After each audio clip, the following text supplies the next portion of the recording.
안녕하세요. 오늘도 여러분 만나 뵙게 돼서 반갑고요. 오늘부터는 이제 공간 재구조화 계획을 학습하도록 하겠습니다. 구조화 계획은 도시군 관리 계획 밑에 지난 시간에 이제 도시군 관리 계획에 대해서 개략적인 설명을 드렸고요.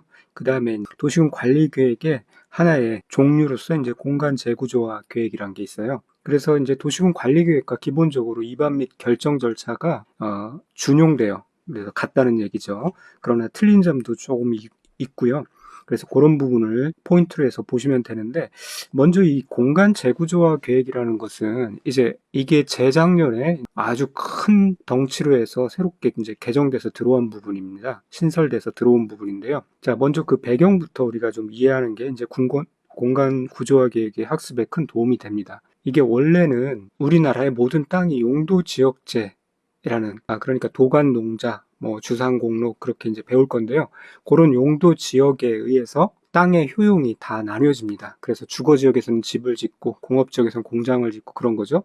주거 지역에 공장 지을 수 없고요. 공업 지역에 특히 뭐 중공업 지역에 집을 지을 수 없는 것이죠. 그런데 이게 이제 시대가 흐르다 보니까 현대 도시 특징이 뭐냐면요. 일과 그리고 휴식, 잠과 그리고 즐기는 곳이 이제 섞이는 형태로 가고 있어요. 그것이 가능한 게 뭐냐면은 예전에는 공장에서 할 일은 공장에 가서 해야 되기 때문에 공업적으로 정하고 거기서 공장을 지어서 거기에 출퇴근하면서 일을 하는 그러한 구조였는데 지금은요, 이 공장이란 개념도 많이 바뀌었어요. 그래서 IT 기업 같은 데 보면은 이 깨끗한 사무실 형태예요. 그러니까 공장인데 멀쩡하게 빌딩 형태를 갖고 있어요. 그러다 보니까 이게 일과 잠과 즐기는 것이 섞일 수 있는, 그래서 기존의 이제 용도 지역제로는 이런 다양한 수요를, 이런 복합적인 수요를 맞출 수가 없기 때문에 뭐 용적률이나 건폐율을 파격 완화하고 그리고 고밀도 복합 개발을 유도를 해서 말하자면 힙한 도시를 만드는 거예요. 그런 필요가 있기 때문에 이제 공간 구조화 계획을 새롭게 만들어서 여기에 도시군 관리 계획의 일환으로 이렇게 끼어 들어온 겁니다. 자, 그런 배경을 갖고 있고요. 그렇기 때문에 이제 특징을 보면은 기존의 용도 지역제에 비해서 이제 완화해준다라는 게 아주 핵심 키워드가 됩니다. 그래서 보면 정의에서 보면은 토지의 이용 및 건축물이나 그 밖의 시설의 용도, 건폐율, 용적률 높이 등을 완화하는 용도구역의 효율적이고 계획적인 관리를 위해 수립하는 계획을 말해요. 그러니까 여기서 완화가 키워드가 되는 것이고요. 만약에 강화라고 하면은 틀린 말이 되겠죠. 자, 그래서 이제 도시군 관리계획과 똑같이 입안 절차가 있고요. 후에 결정 절차가 있습니다. 그래서 입안 절차부터 보면요. 일단 입안권자는 이 대도시장, 광역시장, 특별자치시장, 특별자치도지사, 시장 또는 군수입니다. 여기서 혹시 대도시시장이라고 이렇게 X라고 돼 있는 것은 전체가 X니까 그냥 지워주시기 바랍니다. 네, 오타가 났어요. 왜냐하면 결정이 이제 대도시장이 제외되는 것이 이게 이제 특징적인 거고요. 또 중요한 포인트가 됩니다. 그런데 그거는 이따 보도록 하고, 일단 이 입안권자는 6인이고요. 그 다음에 국토교통부 장관이 입안을 하게 됩니다. 자, 이거는 이제 도시군 관리계획의 입안과 똑같죠? 입안 때도 페이지 14페이지에 있는데요. 가서 보시면 알겠지만 원칙적으로는 6인이 도시군 관리계획의 입안권자였고요. 그 다음에 예외적으로 국장과 도지사가 있었어요. 그런데 이 공간 재구조화 계획에서는요, 이 6인 플러스 국토교통부 장관. 자, 그렇게 구성되어 있습니다. 그래서 요 다음에 용도 구역을 지정하고 해당 용도구역에 대한 계획을 수립하기 위해서 공간 재구조화 계획을 입안하여야 하는데, 자, 세 가지가 있습니다. 도시혁신구역 및 도시혁신계획, 복합용도구역 및 복합용도계획, 도시군계획 시설, 입체 복합구역. 이렇게 있습니다. 이거 이미 우리가 한번 언급한 적이 있기 때문에 익숙하죠. 이 도시군 관리계획의 정의에서 도시군 관리계획의 범위에 지구 기지 개발 정비할 때는 도복을 입체적으로 입고 한다 해서 맨 마지막에 6, 7, 8번에 도시혁신구역, 복합용도구역, 도시군계획 시설, 입체 복합구역이 등장했었어요. 그거에 대해서 이제 구체적인 설명을 하는 겁니다.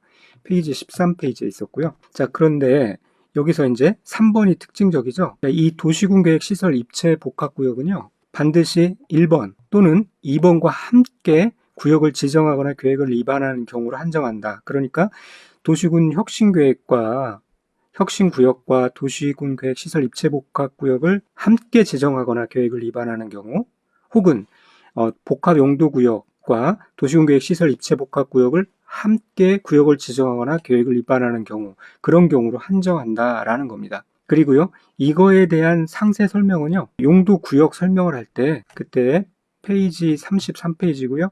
그때 이제 상세 설명을 드릴 겁니다. 일단 간단하게 언급을 드리면 도시혁신구역은 용도나 밀도 그런 제한을 제로화 시켜버려요. 해당 용도 구역에. 그러니까 이 전문 용어로 화이트존화 한다라고 표현을 하거든요. 그렇게 제로화, 초기화한 상태에서 자유롭게 개발을 하는 겁니다. 그리고 복합용도 구역은요, 기존 용도 지역을 유지는 해요. 그러나 다양한 용도로 복합적으로 계획을 짜서 개발을 하는 겁니다.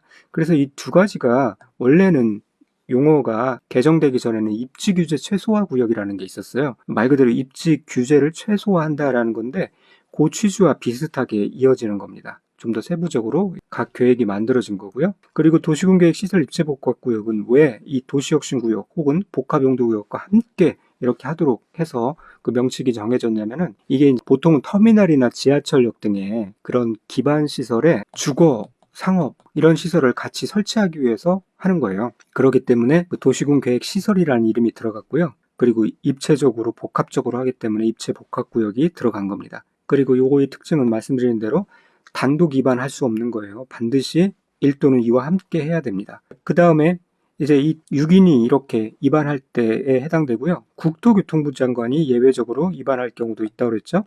이 도시의 경쟁력 향상, 특화 발전 및 지역 균형 발전 등을 위해서 필요한 때는요. 6인의 요청에 따라서 이 국토교통부 장관이 공간 재구조화 계획을 입안할 수 있도록 그렇게 하고요.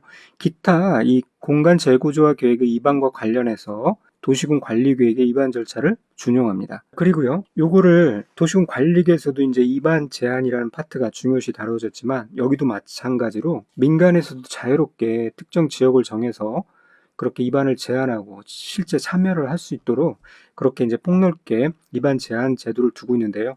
내용이 비슷합니다. 구조가. 역시 주민 또는 이해 관계자를 포함하고요. 주민, 여기에 이제 이해 관계자를 포함해서 주민은 다음에 용도구역 지정을 위해서 공간 재구조화 계획 입안권자에게 공간 재구조화 계획 입안을 제안할 수 있어요. 이 경우 역시 공간 재구조화 계획 도서와 계획 설명서를 첨부해야 되죠. 그리고 이 공간 재구조화 계획을 제안하려는 자는요, 이 토지 소유자의 동의를 받아야 되죠. 도시군 관리계획에서의 입안 제한과 기본적으로 구조가 같습니다. 그리고요, 또 요거까지 같죠. 대상 토지 면적에서 국유지, 공유지는 제외한다. 왜냐하면 민간이 이 주민이 제한하기 때문에 거기에 국유지, 공유지를 포함해서 토지 소유자 동의를 받는 것은 어불성설이기 때문에 그렇다고 그랬죠. 국토계획법에서는 이 국유지, 토유지는 다 제외된다. 그리고 국제, 도포 그렇게 외웠죠. 자, 그러면 토지 소유자 동의 요건을 보면은 우리가 도시군 관리계획에서는 기지, 산지, 입체 해가지고 5개가 나왔지만 여기서는 이제 3개밖에 없어요. 그 중에 도시군, 도시혁신구역과 복합용도구역은요, 대상 토지 면적의 3분의 2 이상이면 되고요. 입체복합구역인 경우에는 5분의 4다라는 거죠. 그리고 입체복합구역은 함께 공간 재구조화 계획을 입안하는 경우로 한정해요. 그래서 입체복합구역이 훨씬 더 예민하기 때문에 더 많은 동의를 요구를 하는 겁니다. 왜냐하면 터미널 지하철역에 아주 지가가 비싼 지역에 그 지역 주민들과 직접적인 아주 첨예한 재산권에 관한 이해관계가 있기 때문에 확실하게 5분의 4 이상을 요구를 한다. 그거 똑같이 이제 중요한 동의율이죠. 같이 암기를 하셔야 되고요. 똑같이 45일 이내에 반영 여부를 제한자에게 통보해야 되고요. 부등기한 사항 30일 연장할 수 있습니다. 그래서 총 75일 최대 75일 내에 제한자에게 통보해야 한다는 것 같고요. 그리고 공간 재구조계획에는 다음 사항을 포함해야 되는데 용도구역의 지정 위치 및 용도구역에 대한 계획 등에 관한 사항, 그 다음에 용도구역을 지정함에 따라 인근 지역에 주거, 교통, 기반시설 등에 미치는 영향 등 대통령으로 정한 사항. 그러니까 인근 지역에 미치는 영향, 요거를 고려해야 된다는 거 알아두시고요. 그 다음에 공간 재구조 계획 수립을 위한 이제 기초조사 등을 보면요. 역시 똑같이 도시군 관리계획을 입안하기 때문에 기초조사, 주민의견 청취는 이제 공람 형식으로 하고요. 그 다음에 지방의회 의견 청취 다음에 이제 입안이 되는 겁니다. 그래서 이런 절차는 기초조사, 주민과 지방의회 이견 청취 등에 관하여서는 도시군 관리 계획의 절차를 똑같이 준용을 하고요. 역시 기초조사, 환경성 검토, 토지적성 평가, 제한 취약성 분석 등은 공간 재구조화 계획 위반일로부터 5년 이내에 만약에 기초조사를 실시한 경우 대통령으로 정하는 바에 따라 생략할 수 있죠. 이 기초조사의 범위 내에 이것들이 다 포함되어 있으니까 이런 문장이 나오는 거고요.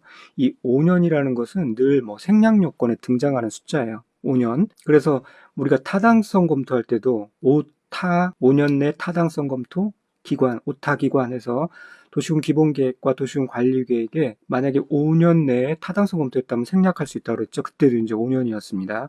알아두시고, 그 다음에 이제 결정 절차를 보면은 최종 이제 결정권자는 이 국장과 시도지사입니다. 그래서 먼저 시도지사가 결정하는 경우를 보면요. 시도지사가 직접 하거나요.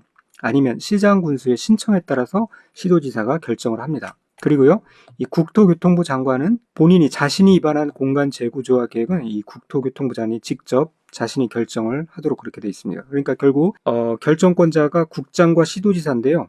여기서 이 도시군 관리계획의 결정권자와 차이나는 부분이 바로 이 부분입니다.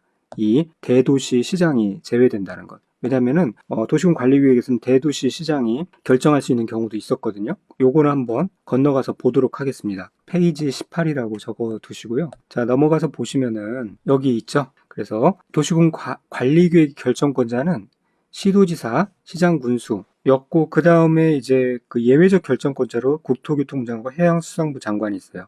그래서 이 차이점이 뭐냐면은 50만 이상의 대도시의 경우 해당 대도시장이 직접 결정할 수 있었어요. 도시군 관리계획은. 그리고 시장 군수가 직접 관리계획을 결정하는 경우도 있었죠. 지구 단위 계획인 경우 그랬어요. 그런데 이 공간 재구조화 계획에서는 이 대도시 시장이 등장하지 않습니다. 그 다음에 시장 군수는 결정권자가 아니라 신청에 따라서 그냥 신청할 수 있는 거예요. 신청에 따라서 역시 시도지사가 결정을 하는 그런 구조로 되어 있어요. 그런 차이가 있다는 부분 알아두시기 바랍니다. 자, 다시 돌아와서요. 자, 그러면 왜 이 대도시 시장이 빠지나 여기서는 이게 이제 공간 재구조화 계획이라는 것은요. 국가 차원의 도시 혁신 모델이에요. 그래서 대도시 시장이 아니라 이제 시도지사급에서 그리고 국토교통부 장관이라는 그런 상급층에서만 이렇게 이제 결정할 수 있도록 그렇게 하고 있는 겁니다. 그러니까 대도시 시장은요, 위반은 할 수 있어요. 이 대도시 시장은 위반은 할 수 있으나 결정은 할 수 없다라고 그렇게 알아두시면 되겠고요.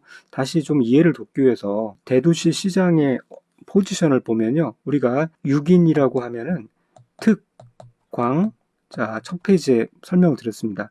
특시, 특도, 그 다음에 시장 군수라고 그랬죠. 자, 그래서 특별시, 광역시, 특별자치시, 특별자치도, 시장 군수인데요.